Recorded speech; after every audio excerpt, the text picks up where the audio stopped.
啦呀，他那个他语的那个他语的叫什么你也看不出来。 ಪಗಡೆ ಆಟ ಇದ್ದಂಗೆ ಇದು.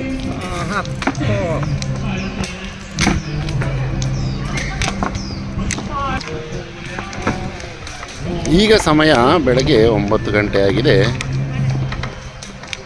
ಬ್ರೇಕ್ಫಾಸ್ಟ್ ಸಮಯವಾಗಿದೆ. ನನ್ನ ರೂಮಿನ ಕಡೆ ಹೋಗುತ್ತಿದ್ದೇನೆ. ಇನ್ನೂ ಬ್ರೇಕ್ಫಾಸ್ಟ್ ಆಗಿಲ್ಲ. Morning walk ಮುಗಿದಿರುತ್ತದೆ. ನೀಯೋ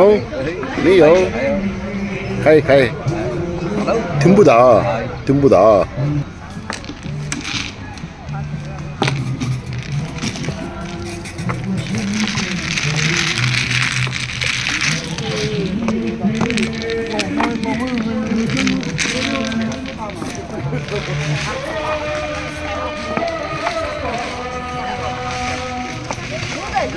See the beauty of the park. ಏನಾರೋ ಒಂದು ಕೆಲಸ ಮಾಡ್ತಿರ್ತಾರೆ ಅವರು, ಸುಮ್ಮನೆ ಕೂರುವುದಿಲ್ಲ. ಇನ್ನೊಬ್ಬರು ಮನೆ ಹಾಳು ಮಾಡೋ ಕೆಲಸ ಯಾವತ್ತಿಗೂ ಮಾಡುವುದಿಲ್ಲ.